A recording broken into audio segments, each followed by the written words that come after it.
Good evening. This is the October 22nd meeting of the East Whiteland Township Zoning Hearing Board. We have two agenda items this evening. Zach, my understanding is we've got one person we'd like to identify. I'll let you ask that question. Sure. In the waiting room, there was a cell phone number, and I believe they may have renamed themselves to JC.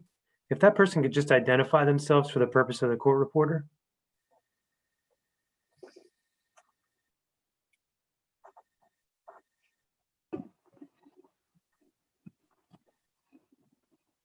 So it looks like they're connecting to audio. We'll give them just a moment here. Okay.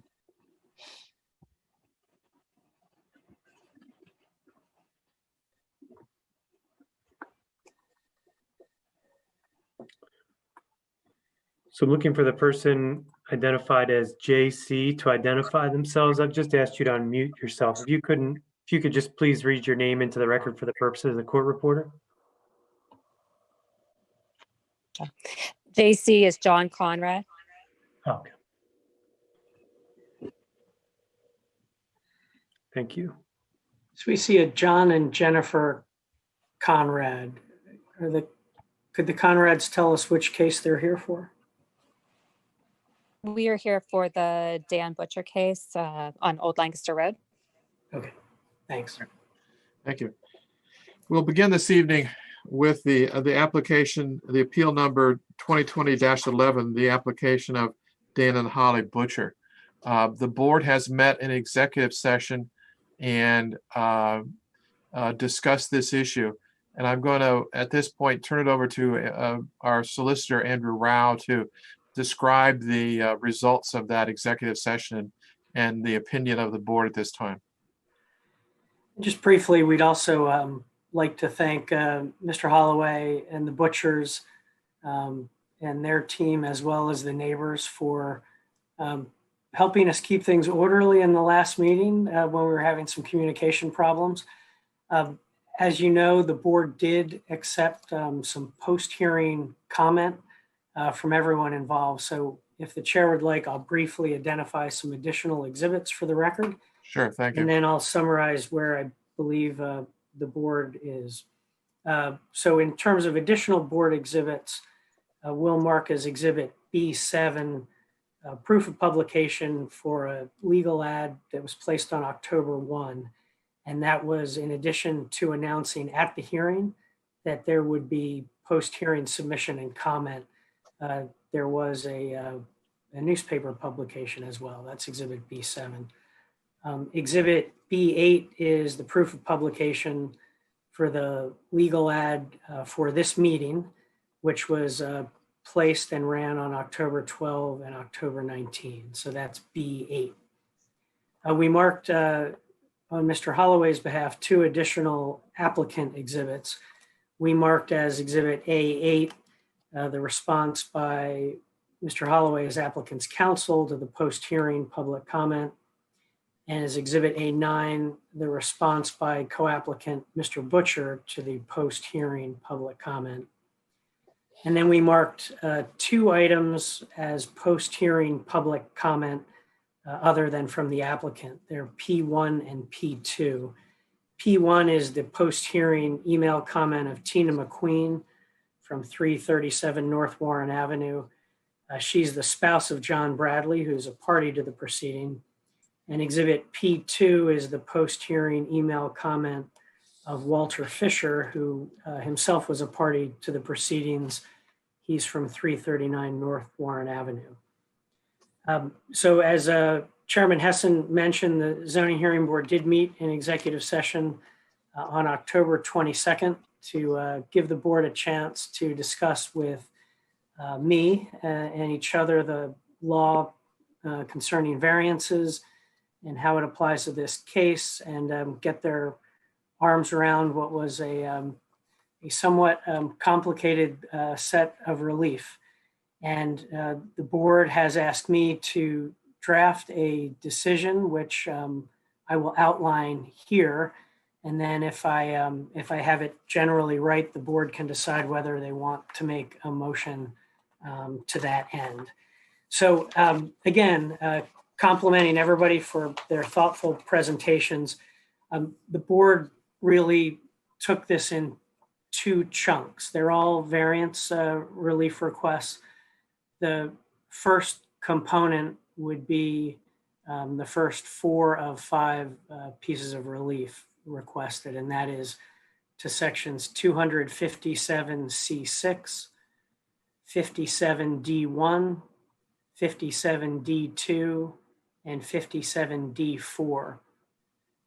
One of the first things the board had to kind of sort through, is this a use set of variances or a dimensional set of variances? And although there are restrictions for use in steep slopes, and steep slopes are the subject of the application, the board really thought ultimately that these are dimensional in nature, meaning that there is a somewhat relaxed standard under Hertzberg and similar cases. And so the board did their analysis as a dimensional variance case.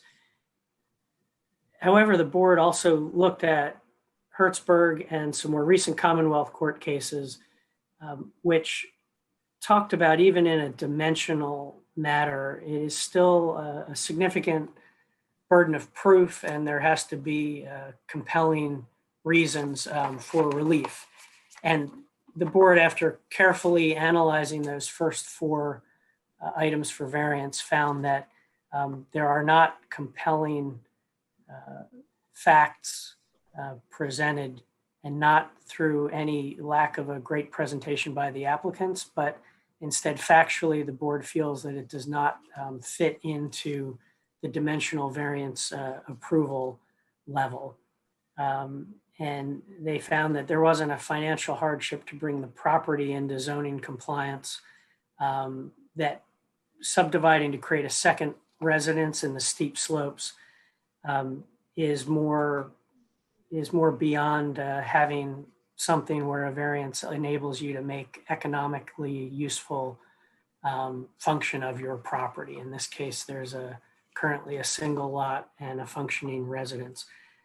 So after carefully analyzing it, the board in the draft determination would deny those 4 variances.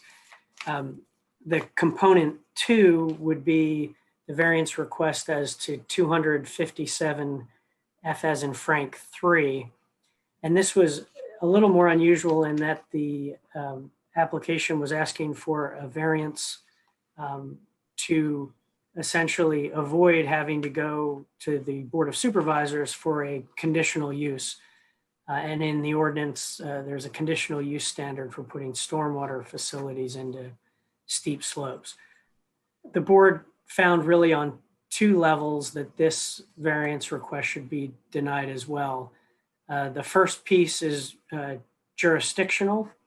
The board believes that based on the framework of the township ordinance and the MPC itself, that a legislative decision for a conditional use path makes the grant of a variance to avoid a conditional use inappropriate. But the second part of the reasoning for the denial on that item is also that it does not meet the Hertzberg and some of the more recent Commonwealth Court case standards that would support a dimensional variance. So that's a long way of saying the board, in carefully looking at it, asked me to draft a decision, which if they act upon would be to deny the relief requested. Okay. And that's the summary, Mr. Chairman. Thank you, Andrew. Karen, would you like to make a motion in regards to Appeal 2020-11? Okay, am I unmuted? Now you're unmuted. Thank you. Yes, in accordance with the summary that Mr. Rao just gave, and with respect to the application of Dan and Holly Butcher for variance relief to permit a subdivision into 2 residential lots and to permit the construction of a dwelling on Lot 2 impacting steep slopes on the property located at 20 Old Lancaster Avenue in Malvern and located within an R3 residential district, I move that the board deny the application. Is there a second? I second the motion. All in favor, say aye. Aye. Aye. All opposed. Thank you. Thank you, Andrew. All right, and to the parties, we will send out a written decision tomorrow electronically, and then it will follow in the mail. Thank you. Mr. Rao, board members, thank you for your attention and consideration of this. Thank you. Thank you. Next on the agenda is Appeal 2020-12, the application of Chad Hutchinson. So I presume the Hutchinson folks are here. We are. Okay. And Mr. Chairman, if you'd like, we can quickly go through the ground rules and also see if we've received any written public comment, and then identify who remains on the line and how they wish to participate. Please do that. And so I'd start out, as you know, the way you set up the public hearing notice, people can participate live, but they can also email in public comment up until 5 o'clock on the day of the hearing. So Ted or Zach, I'd ask first whether the township has received any emailed public comment. I have not. All right, so we have no emailed public comment. Mr. Hutchinson, can you tell us who is here on your behalf to present tonight? Sure, I will be presenting myself. And then we see some additional members of the public or interested folks on the Zoom call. I see David Skaggs, who I know is a Chester County attorney. Mr. Skaggs, can you tell us who you're here on behalf of tonight and what you wish to present, whether it's comment or party activity? And I think you're muted, Mr. Skaggs. Can you hear me now? There you go. Yes. Okay, excellent. Thank you.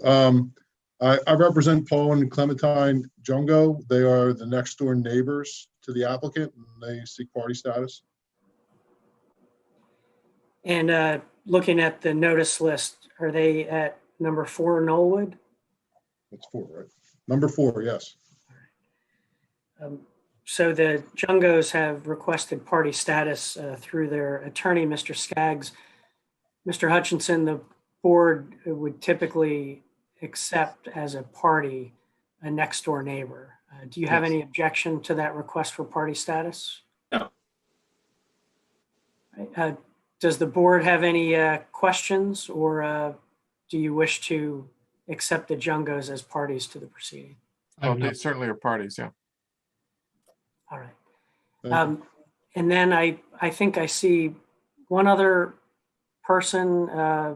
It says Cheryl's iPad on the Zoom list. That's my wife, Cheryl. She was watching from the other room.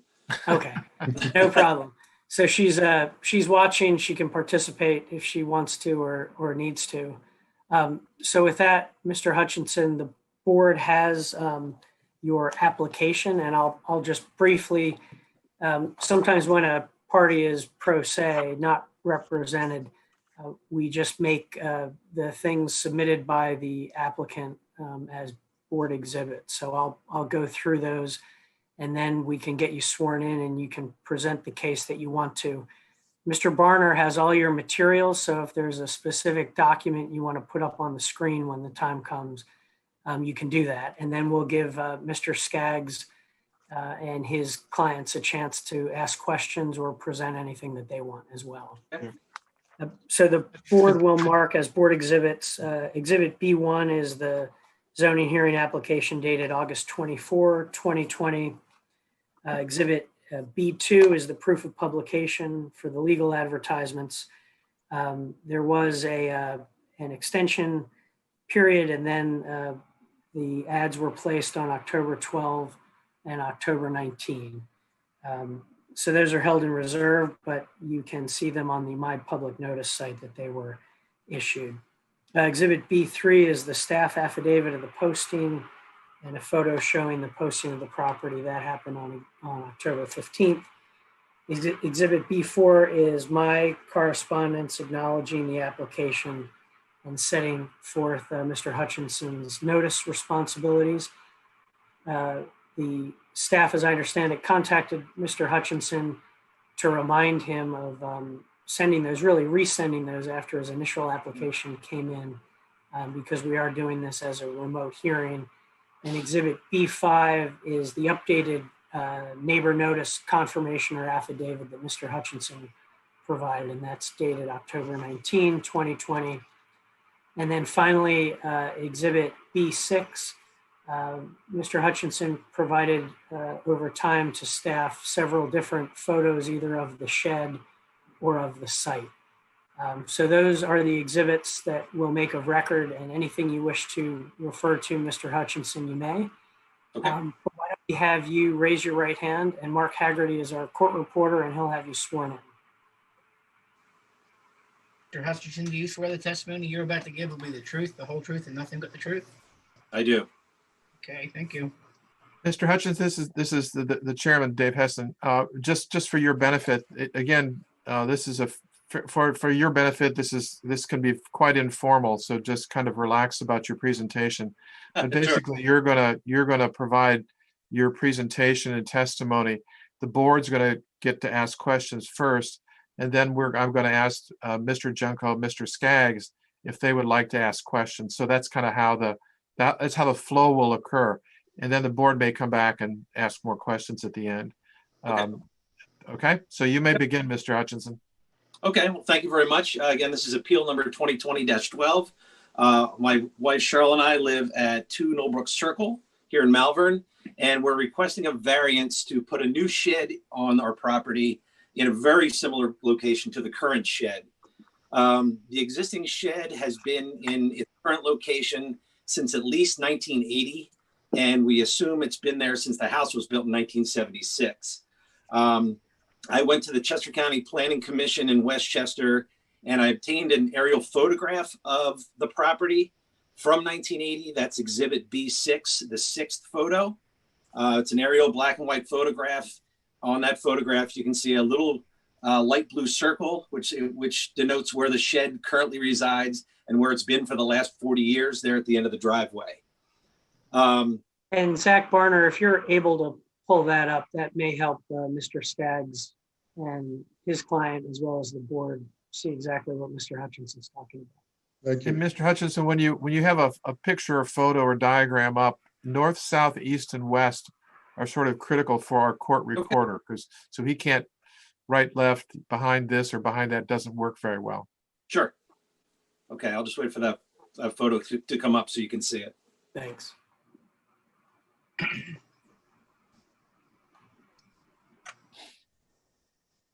Are you able to see the aerial? Is that what we're looking for here? Yeah, that's the one, but we don't see it yet. It's the older aerial. It says 1980 on the lower right corner. Okay. It's the 6th photograph in the exhibits there. And Mr. Skaggs, what I'm going to do now that I know you're participating, I have the county directory. I'm going to send you a PDF packet of all these exhibits, so you have them as well. Thank you. Thank you.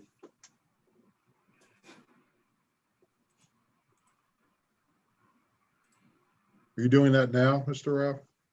I am. I'll do it in real time if you'd like. Yeah, I might be able to get that quicker than.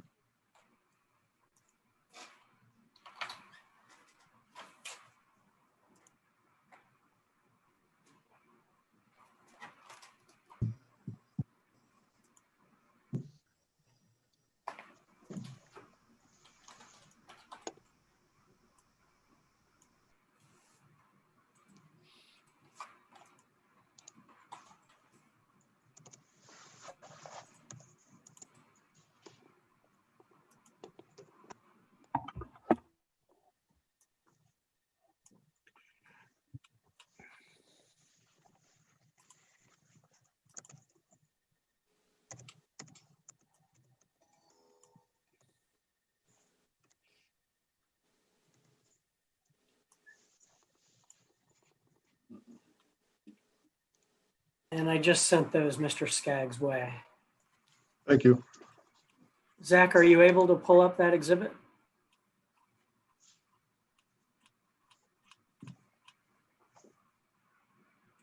Are you referring to the aerial photograph from 1980? Is that not what's showing? Yes. Yeah, we don't have it on the screen. There we go. There it is. Sorry about that. Okay, so our property is at the north side of this photograph, a little bit east of north. It has it's a triangular lot at the intersection with the rounded corner there. The first driveway, as you come down Knowlbrook, there's a little blue circle. I don't know if you can zoom in on that or not, Zach. And that denotes where the current shed is and has been for at least the last 40 years. Yeah, it's a little pixelated, but there's the circle. And inside of that is the shed.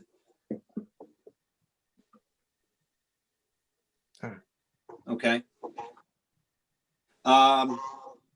So that current shed is close to the property line. I'm not so sure what the variances were back in 1976 when the shed went in, but we have to obviously apply for one now to put a new one in. This variance would allow us to put a shed in a very similar location. In fact, we would like to move it away from the official property line a little bit. The structure itself would be slightly larger than the current shed with a base of stone that would allow for proper drainage. We would also turn the shed a bit so it would parallel the property line instead of being on an angle. The interesting thing about this location, Zach, if you don't mind bringing up figures 1 and 2 in Exhibit B1, it's part of the original application. And then you can probably zoom back to 100, yeah. There we go. So that's an aerial photograph from the Chesco Views website, and I've denoted where the property line is. That's actually the red line is the property line that's drawn in that application. The yellow dotted line denotes a fence that's been there since at least 1993. As you can see, the fence makes a left turn, or I should say a westerly turn, and then northwest and then southwest to my neighbor's house to enclose his backyard. The important thing here is, though, when that fence makes a left turn, that fence was built and made that turn because there's a grove of trees and brush there that has been there since at least 1975. The photos I looked at when I was at the Chester County Planning Commission showed trees in that location as far back as 45 years. So when that fence was put in sometime before 1993, I don't have a date on that, the fence exact date, but that fence goes around those trees, therefore providing coverage for the shed, and that coverage has been there for a long time. So basically those trees and that brush block the view of that shed from my neighbors, both directions. And there are photos in Exhibit B6, photos number 1 and number 5. One is a view from my yard looking towards 4 Knowlbrook, and you can see that you'll be able to see that it's very obscured. I also have a photograph coming the other direction, standing in the street on a hard angle, looking back towards my shed. And again, it's very difficult to see through that brush and those trees. Zach, can you go down to photograph 1 and Exhibit B6, please?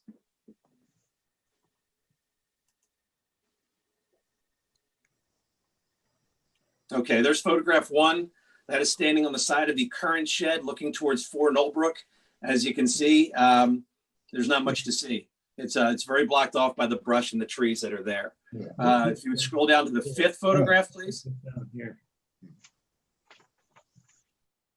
One more down, I think that one. So that's taken from the street up near 6 Knowlbrook, looking back towards through the similar trees. I couldn't get quite the same angle. But again, this current shed is still quite obscured by the trees and the brush that separate the houses. And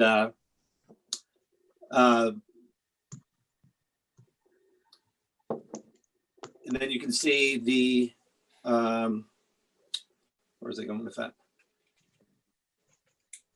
So essentially that's the position of the current shed. That's the situation of it being obscured from my neighbor's house. It's been there for a very, very long time. The location of this shed at the end of the driveway is very convenient. It allows our kids to get their bikes and ourselves to get our bikes out, our snow blowers, all that kind of stuff. We're looking for the variance to put put the shed in the same spot, a little bit farther from the current property line. We believe there's plenty of precedent here to allow that. And we would like to we would like to be about 2 feet from that property line to allow for any sort of maintenance we may need to do to the back of it going forward. So that is essentially our opening presentation. Okay. Mr. Hutchinson, you said there's precedence for you to put up this new shed. What is that precedence? Well, there's that there's been one there for 40, 45 years with no issue. Yeah. I presume this is a new shed you're putting up. You're not rebuilding the old one? No, it'd be a brand new shed. Yes. Brand new shed. And since you have to move it, is there any reason, I mean, what is the reason you can't move it into conformity 10 feet away? It looks like you've got a fairly large backyard. Well, if that was moved 10 feet in from the property line, the front of the new shed would encroach greatly on our backyard and be very close to our house. Well, but it also wouldn't line up to our driveway anymore. Yeah, I see it wouldn't necessarily line up with the driveway, but you've got a big backyard. You could put it kind of anywhere back there, couldn't you? No, actually we can't. Based on where we have trees, there's a power line that comes into our house, and we have a garden. There's really nowhere else to put this thing unless it's out in the middle of the yard, which we have kids and they use the yard all the time.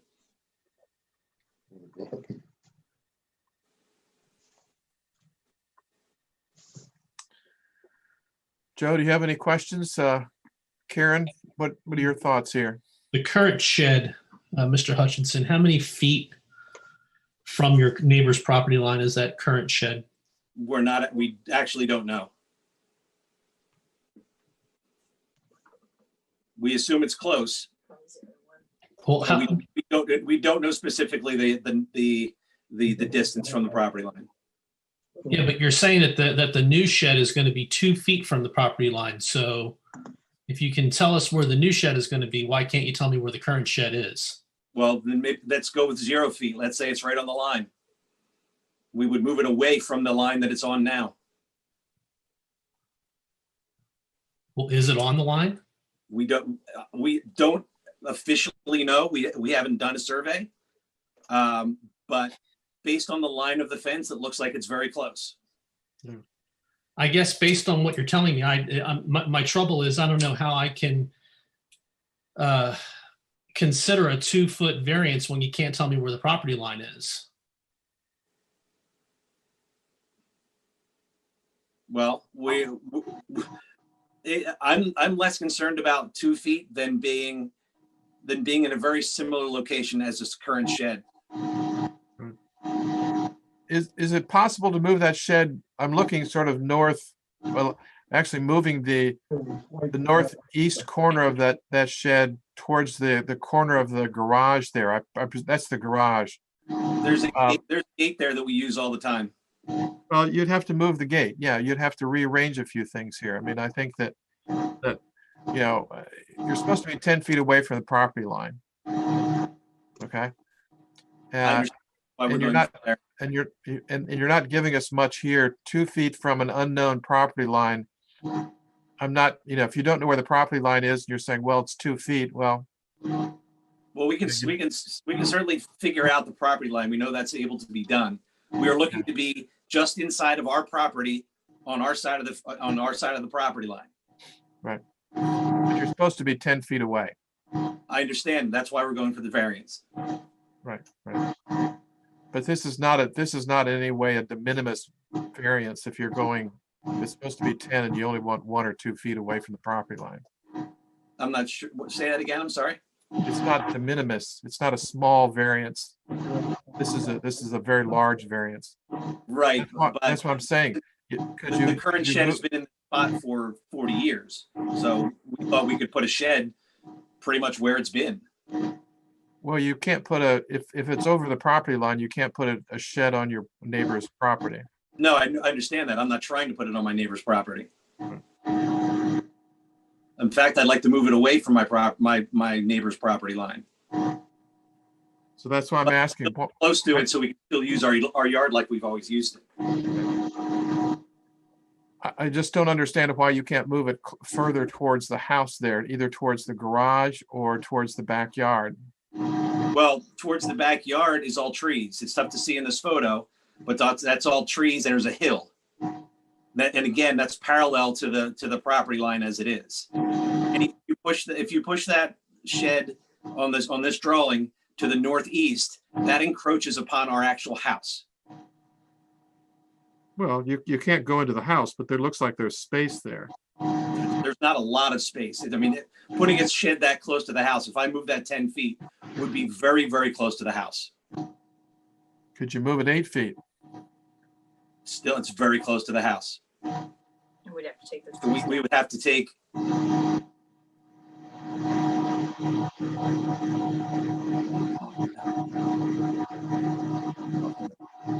Joe, Karen, what are your thoughts here? I'd go for. We're not quite done yet, Mr. Junko. Wait a sec, give us a sec. Do does our zoning officer know where the shed is now vis-a-vis the property line, or does nobody exactly know?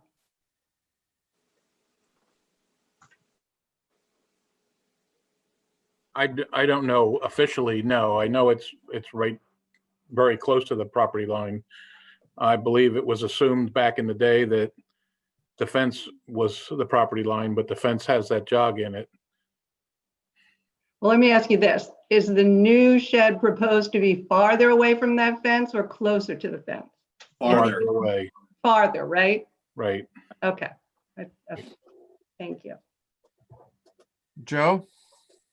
I mean, I think I'd like to hear from the other party at this point, Yeah. but Yeah. it's kind of hard for me to wrap my head around having any kind of decision without having an idea as to where the property line is. I mean, if we're being asked to grant basically a variance from the setback is as to the property line. And if the applicant can't tell me where the property line is, I don't know how I can grant a variance. Right. Okay, Mr. Skaggs, Mr. Junko, what are your thoughts? So, Mr. Chairman, if I could just ask Mr. Hutchinson Oh, yeah. quickly on the dimension of the shed. I believe the application said the old shed or existing shed is 8 feet by 14 feet, and the new one will be 12 feet by 14 feet. That's correct. That's still your plan? Yes. So there's additional 4 feet. Is that in length along the driveway or width between the property line and the house? Length along the driveway or the property line. Yes. Thanks. Sorry to interrupt, Mr. Chairman. Mr. Skaggs, Mr. Junko? thank you. Mr. Hutchinson, you mentioned there was a garden in the property. Can you tell me where that is? So it's on the east side of the house along the fence. So it's on the opposite side where the shed is now? Correct. Is there any other room over there where the shed could go? There's not. In that The photograph you're looking at is older than, that is several years old. That's just what's on the Chesco Views website. There's a garden. Whereabouts is the garden? It's on the right side of the east side of the house, inside the fence, inside our fence. How far is it from your house to the fence on the east side? The garden? No, the distance between your house to the fence on the eastern side of your house.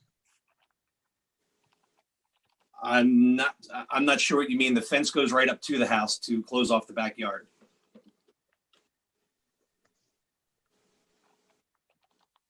Oh, I see. Yeah, there's like a light brown line. That's the fence. And the garden's behind the fence? In the backyard, yes. So I can orient myself. When we say to the east, are we looking at the left or the right side of the photograph? The right. Okay. And so the garden takes up the whole distance from the house to the fence? The majority of it, yes. About how long is that? Let's see. Maybe 9 feet.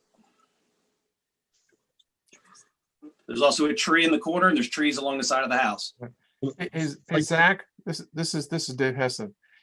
Can you go to Google 2 Noldbrook Circle in Malvern, PA, and you'll bring up a Google aerial picture of this it's a modern, much better picture. That's fine. Can you do that for us? Or share the screen and I can do it? Yeah, I'm working on it now. Sorry. I didn't realize I was muted.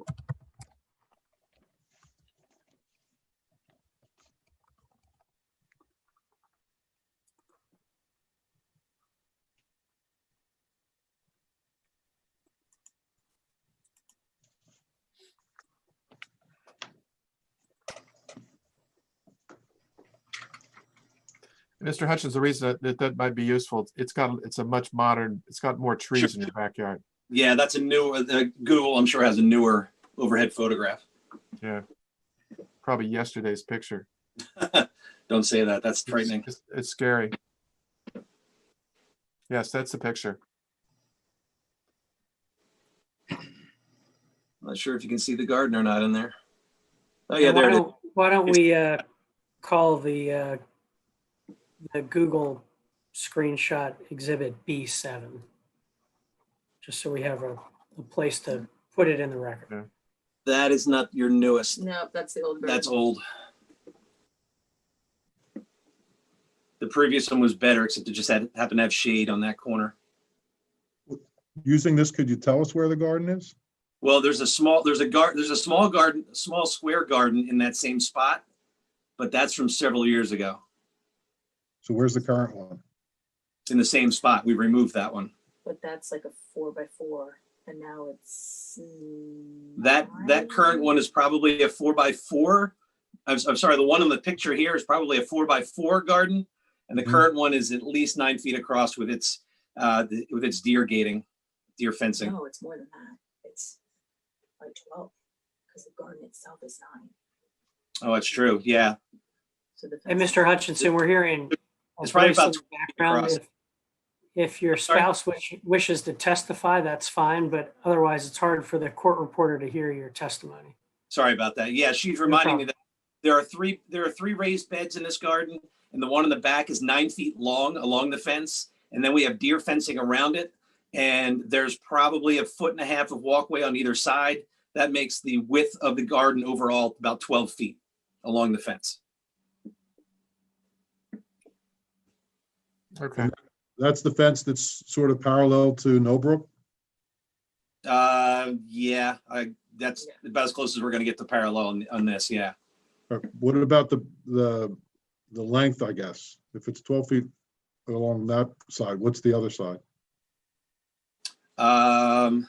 Maybe 10, 11 feet. Okay, so is there any area south of the garden that the shed could go? No, there isn't.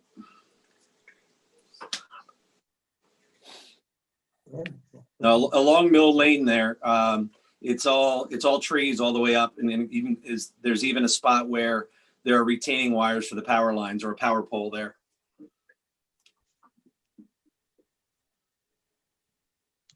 You were talking earlier about the trees that would screen this new shed and my client's property.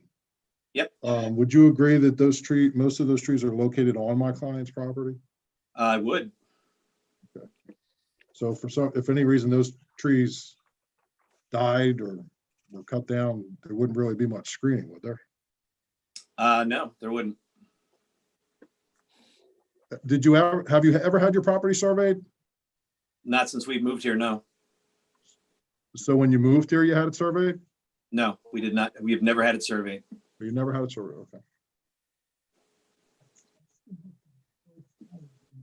What are the white flags that are in your yard now?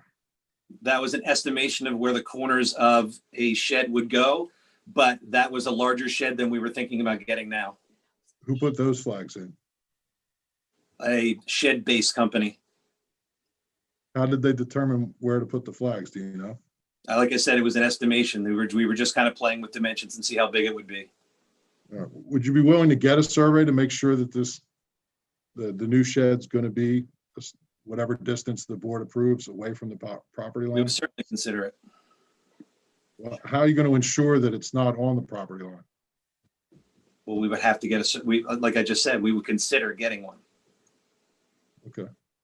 Well, if the board made that a condition of their approval, you would agree to get one, wouldn't you? Possibly. Okay. What's the distance between the corner of the current shed and the corner of your garage?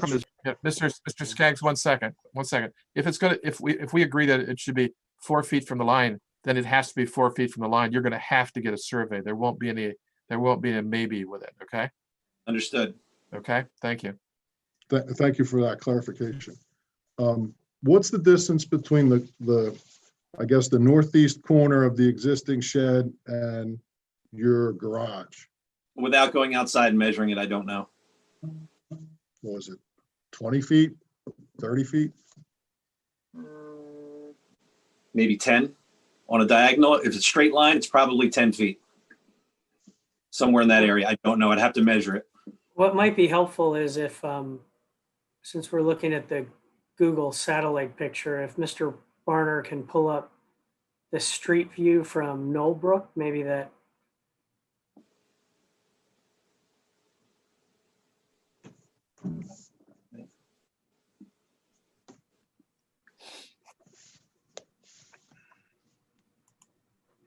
Maybe that helps people envision what this, what the landscaping is and where the shed is. Sure. Or having that discussion with Mr. Skaggs. Yeah, that's our driveway right there.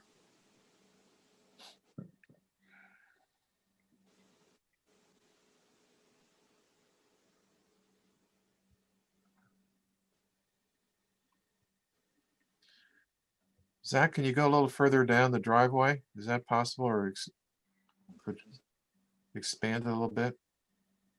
Zoom in? Yeah, I don't think I'm able to go down the driveway, but I'm trying to get it situated a little differently here. I'm not sure if that helps at all, but Yeah.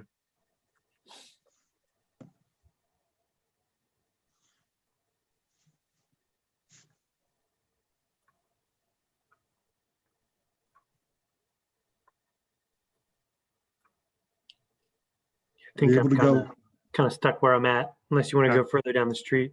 could you go a little bit down the street? Or do you get behind the arborvitae? Sure, I can go this way.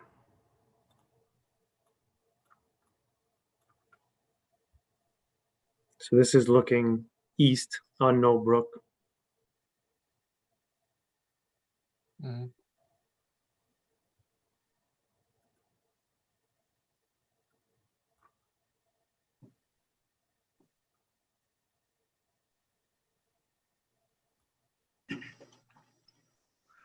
Whose property is the arborvitae on? They're split. They're assumed to be split by the property line,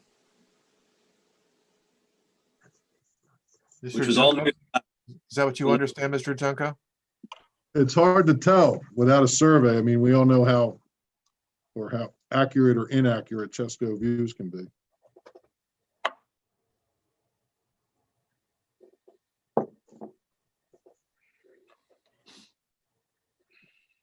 Okay. Well, I don't think we're going to get a better shot of that. Aside from the new shed being longer, is it also going to be taller?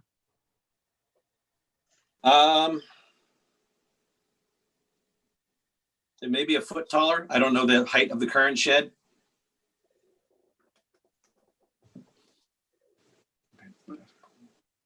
The You current one may think be 10 and one might be 11. I don't know. I'm not sure what the current one is.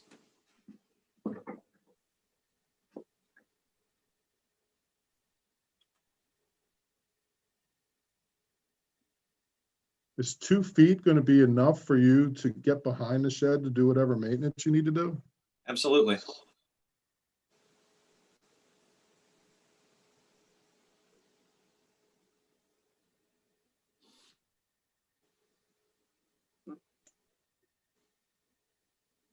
I mean, if you moved it 5 feet from the shed, wouldn't that give you enough room between your house and then, It wouldn't matter to her.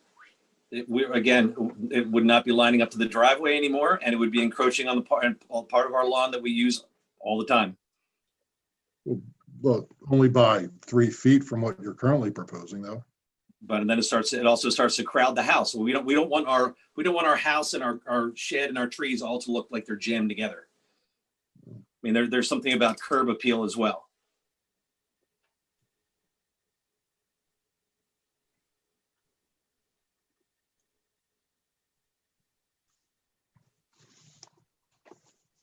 And the shed has not been a problem ever, so I'm just curious.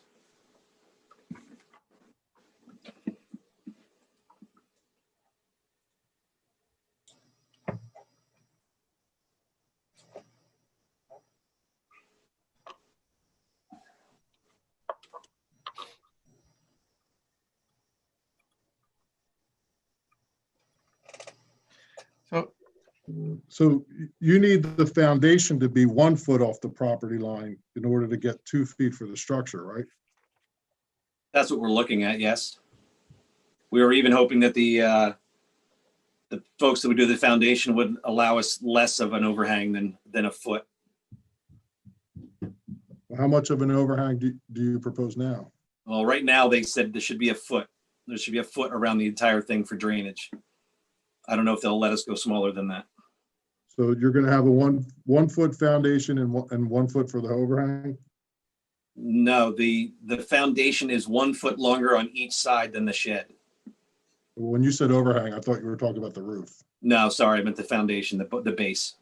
Is the roof going to extend past the side of the structure that's facing my client's property? No. Okay. I don't have any other questions. I guess, Mr. Hutchinson, I guess the question would be, we really don't know where the property line is. We don't know what the position of the old shed is specifically. You're saying, I could see if you wanted to put it 5 feet away from the assumed property line, then give or take a foot, you'd be okay. But 2 feet, you still may be on or over the property line. Well, that's 2 feet that's still a large margin of error, wouldn't you say? No, not when I kind of look down. We can't know where the arborvitaes are. You're guessing as to where the property line is. It would help me if you knew where the property line was, and then we could assure ourselves that if there was whatever distance you think you need from the property line or wish, then we would understand exactly where that's going to be.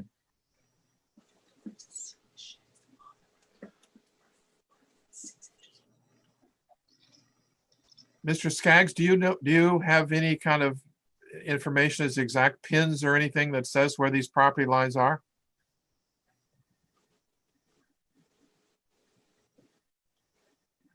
You're muted. There you go. Sorry, I said my client kind of has the impression that if the shed is not currently on the line, it's probably encroaching. So that's Over the one line. of his main concerns. Okay. Sorry, did you just say that the current shed is encroaching? He doesn't know that.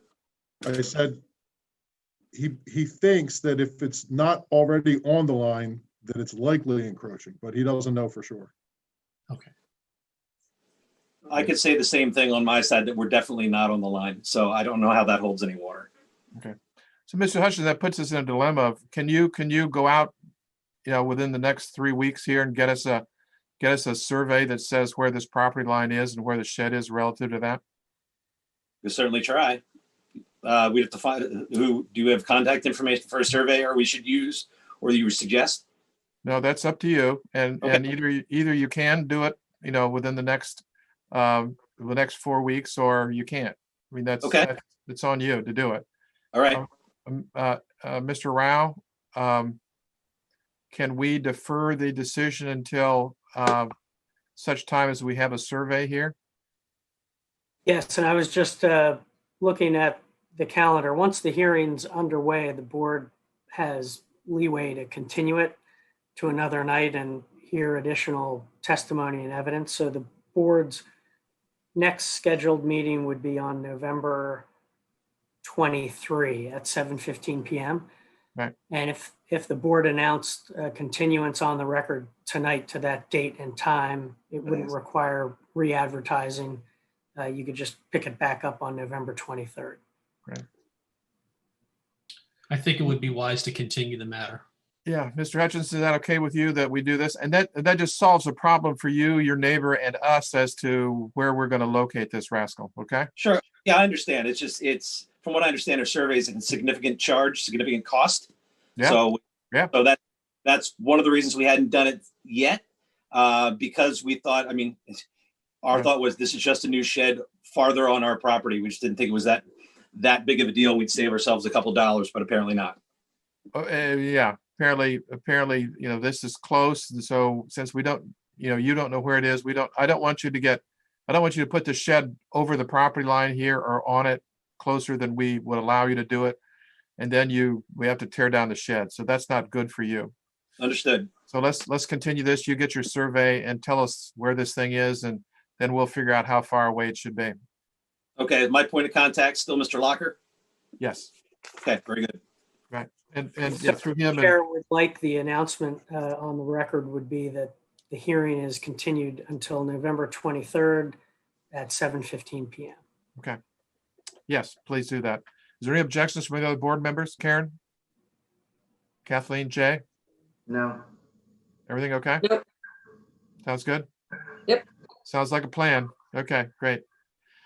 Okay, thank you, Mr. Hutchinson. Mr. Thanks. Locker, just a question. Do we have a bunch of other business for the November meeting? We have 2 applications currently and possibly a third coming in. What kind of stuff is it? One is a residential driveway that doesn't meet the setbacks. I don't think currently it meets the setbacks, and they want to expand a little bit. And the other was for Covenant Presbyterian Church for a sign. Okay. So this, the continued item tonight, this will be the first item on the agenda next time. Very good. Okay. This brings the meeting to a close. Thank you, board members. Thank you, Mr. Locker. Thank you. Thank you, Andrew. Yeah. Everybody. Thank you. Thanks, everyone. Thanks, everyone.